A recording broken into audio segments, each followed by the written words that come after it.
Let's just talk to Neil Shah right now, because he is the director of the Stress Management Society. This is something that we actually sort of haven't really touched on, the fact that stress is a big factor in terms of flaring up some kind of skin condition. Neil, welcome. Hi, good afternoon. How are you, Kat? Yeah, I'm good, actually. And I mean, it's surprising, or maybe not, that we hear that a skin condition can affect people so very badly within the workplace. Well, absolutely. Now, what we have to bear in mind is that skin conditions are both a symptom and a cause of stress. Stress can, as you've already discussed, I've been listening into some of the conversations. If you get stressed, it will show up on your skin through the variety of conditions that you've already highlighted. But that in itself, if you have a skin condition, that's going to cause you stress. So you get stuck in these vicious circles, which then starts to have an impact on so many different areas of your life, how you feel mentally, emotionally.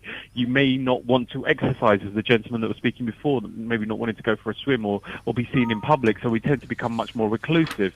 And then also how people react to you, because, again, one of the things that you've already mentioned is we live in a society where we're judged on how we look. People don't have perfect looks, and the reality is nobody looks perfect, but we've got this illusion of perfection, which we're all aspiring to achieve, which is unobtainable. Because it's false, and it's completely false. No, absolutely. Yeah, there is no real basis on reality, and I think there have been several studies that have been done that have suggested that.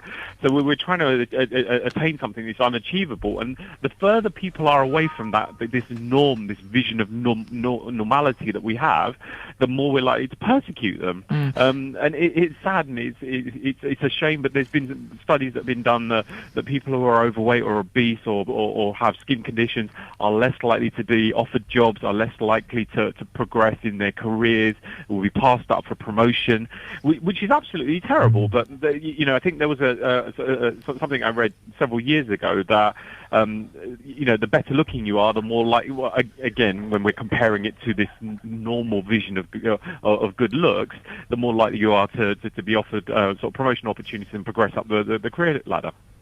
Are you sort of surprised by the fact that here in Oxford, half of women with skin conditions have said that they suffered prejudice or abuse because of their appearance? Does that shock you?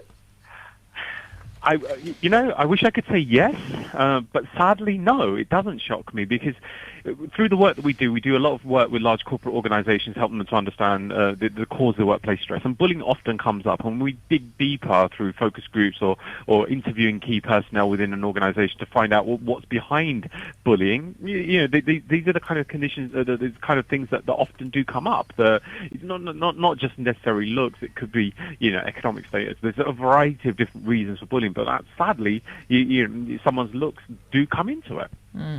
What are your tips then? Let's sort of end, Neil, with some of your tips. If somebody's listening to this and this is actually a real concern for them, and has maybe even stopped them applying for a job because they lack confidence, because maybe they suffer from a skin condition, what would you say to them? Now, when we experience something that has an emotional component, we tend to focus on the emotional component to try and address it. Now, what I would suggest is actually take yourself out of the equation altogether and actually look at what you can do to improve your well-being in general. Now, there was a couple of tips that I'd had mentioned before, the gentleman that went gluten-free. Diet is a very important part of this. Exercise, mental well-being. If you are happier, that will directly have an impact on the functioning of your body. You cannot separate physical and emotional. The quickest way to change your psychology is to change your physiology, and the quickest way to change your physiology is to change your psychology.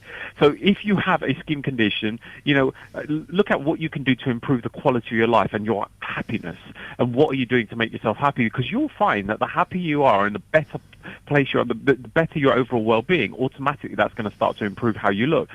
But the other thing is, you're not going to care so much how you look when you're in a happy place, if that makes sense. People that are happy and self-resilient are not going to be bothered if they've got a few spots.